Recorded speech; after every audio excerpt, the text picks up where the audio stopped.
So you got into doing some demo work there for a while as well, wasn't it? Yeah, so I've sort of been involved in a few different little projects here and there. Bit of volunteering, bit of paid work.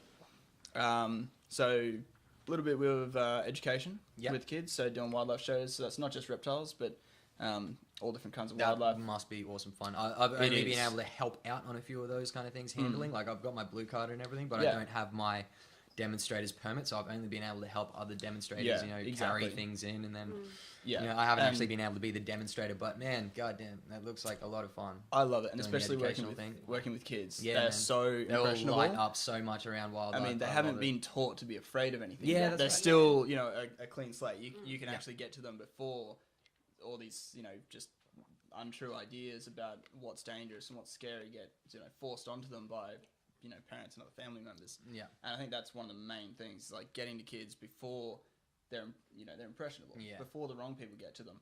And we can then bring up a generation caring about wildlife and conservation. Yeah, totally. I mean, there's always that, with snakes, there's always that nature versus nurture argument, because we do have that sort of visual imprinting thing.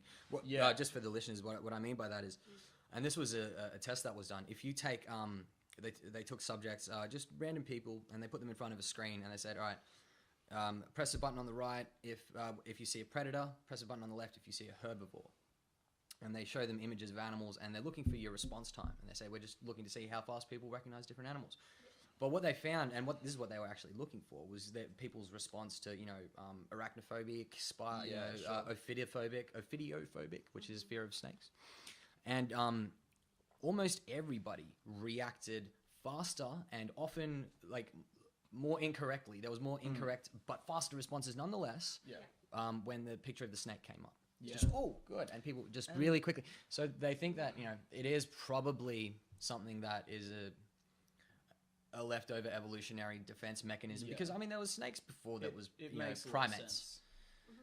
They would have been eating our ancestors. They were, big matzoids. Maybe not, snakes back then, or some very dangerous ones. It makes a lot of sense.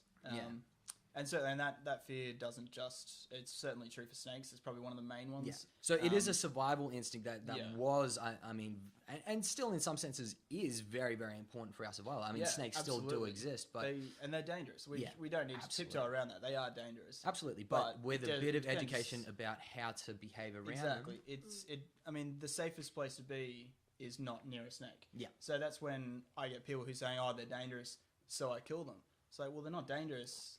Until you go to try to kill them, over it. And I don't know about you, but I don't have any 20-meter long shovels. Yeah. So if you I don't have the strength to. I'm not sure if I mentioned this, but the whole. I'm a bit fucked up, and I don't think I could hold a 20-meter long shovel to. Well, exactly. So if which is the most common method that I've heard. Yeah. If you've got a shovel, you're probably within about a meter way too close of a very dangerous and very fast snake, and they're faster than you are. Yeah. You can't do anything about that. Yeah. So I always say to people, if you want, I fully appreciate you want to be safe. You want your family to be safe. And the best way to do that is to move away. The best way is to move away because it won't bother you. It's not going to come after you. Absolutely. It wants to get away just as much as you do. Yeah. Now, if you stay away from it, you're safe, your family's safe, and then call a professional. Yeah. It's as simple as that. The interesting one, and I've seen this happen before, is when you accidentally spook a snake and it seems to come straight towards you.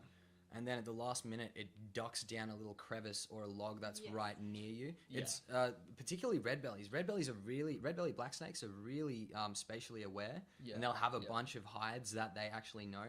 So if you accidentally stumble upon them, even if you're between them and their nearest hide, they're just going to go to that nearest hide. Even if you're between them, they're just going to go between your legs towards that log. That's probably one of the most common things. It freaks people out. Good. You hear people. You hear the story. I mean, I wish I had $1 for every time I heard it. Someone said a snake chased me. 100% the snake chased me. Absolutely. But then you talk to snake catchers. Yeah. They've never had a snake chase them. Yeah. Why is that? Is it because snakes are like, oh, this person's a snake catcher, I shouldn't chase them?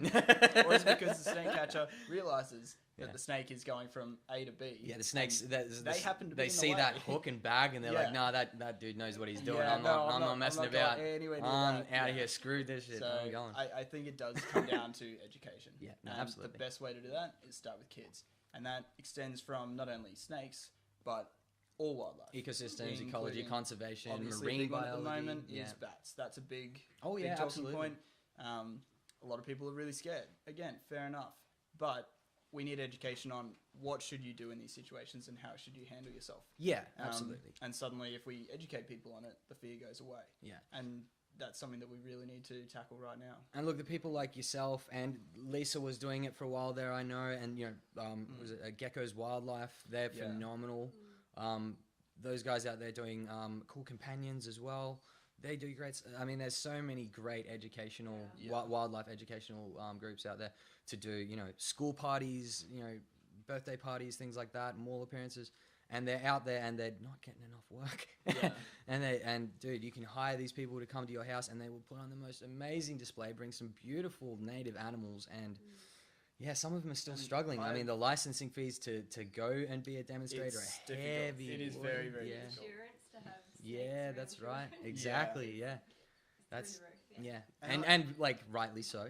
Yeah, rightly so. Fair enough. And but turning it into a successful business where you can continue to educate the public because you're making enough to keep going. The majority of the time, it's the kids asking the parents, "Can we get wildlife to our party or to something like that?" And then the parents aren't really sure. Yeah. And I get quite a lot of parents, sort of family friends, and people from work and that kind of thing. Yeah. And they'll call me and say, "Who would you recommend?" And obviously, I know who I would recommend, people, so I do. I have never ever had someone come back to me and said, "I wish I didn't do that." They're that was terrible. They absolutely love it every time. The kids are fanatical. They talk about it for weeks. Yeah. And everybody loves it. Who doesn't love having animals around? Especially at that age. Exactly. Yeah, it's so exciting. And they get to see stuff that, especially when you have these demonstrators who have a lot of the animals that they might see on TV or hear about or read about, but they don't actually get to see them because they might be crepuscular. They may be, live in an environment. Crepuscular meaning. Sorry, crepuscular. So active at dawn and dusk. So generally, when people are inside their houses because it's cold or dark, these animals, that's when they're doing it. So right on the first daylight, when most people are in bed, fair enough, and just as it's getting dark. So crepusculars are right on the edges, nocturnal and diurnal, nighttime, daytime. Yeah. So for example, we had bandicoots and bats and possums and all these animals that. And sugar gliders, things like that. So things that kids they hear about and they see on TV, they actually get to see them in real life. And that's really cool. I don't know about you guys, but when I got to see that stuff as a kid, when these demonstrators would come to school, that was just the most incredible thing. You're like, wow, that's the thing. I remember that fucker coming in with his little tubs and boxes and stacking them on the table, and you can see little things moving around in there, and you're like, is that man? Yeah. Absolutely. Even I remember when I was young and I was applying for jobs with some of these. I applied for a couple of demonstrator jobs, and they got more experienced people in. I was a noob. I didn't know what I was doing. But I got there and the interview went well, and we had a good time. And after that, we asked all questions. Do you have any more questions? I'm like, no, cool. And it's like, oh, you sure you don't have any more questions? I'm just like, can I see your collection? Yeah. I'm still a 6-year-old who's and they showed me around and they showed me all their cool venomous stuff and their nocturnal enclosures, and I was. I'm still a kid in a candy store. Yeah. But to see that in children and to see that inspire them to really get into it is super cool. So I massive respect for anybody who does that kind of educational demo work. It's really cool. Yeah, no. So I've done a bit of that. I've done some work. Basically, when you do get any permits, you need to do venomous snake handling or wildlife handling. So I've done a bit of work and volunteering, basically just being a side person for those training courses. So teaching people how to safely catch and restrain venomous snakes. You've assisted in doing the venomous snake handling course. Yeah. That's cool. So I've done that quite a few times now.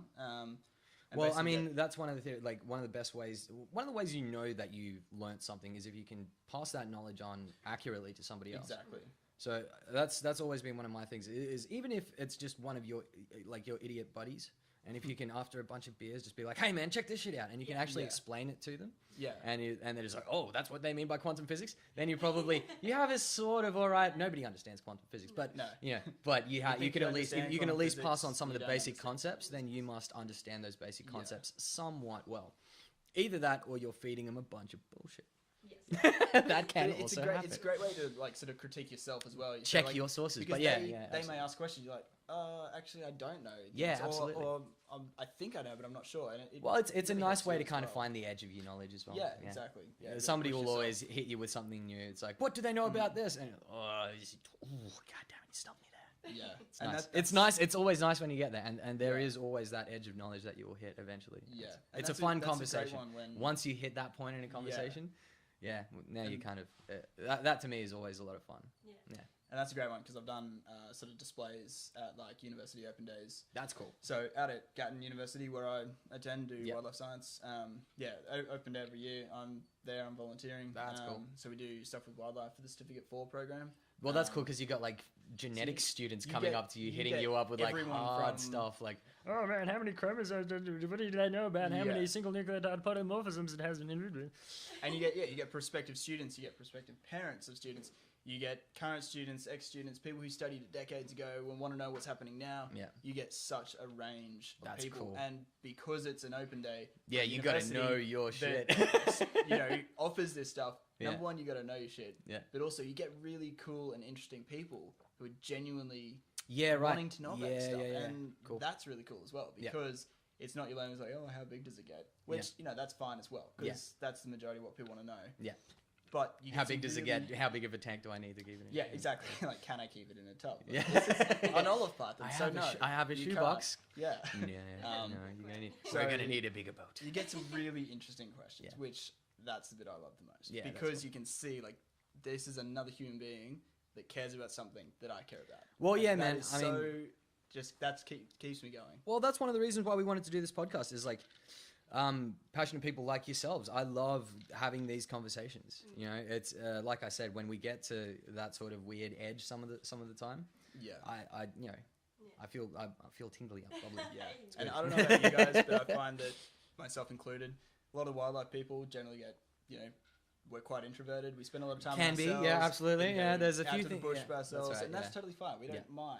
Yeah. But it does make it hard to find other people who are also in the bush by themselves. Yeah, that's right. Yeah, and look, scientists have a bit of a reputation of not being the best communicators. No, and biologists are no different. Talk to each other and not really anyone else, and the sort of gaps between us. So yeah, it's having that, and it sort of goes back to what we were saying before with the internet and everything is.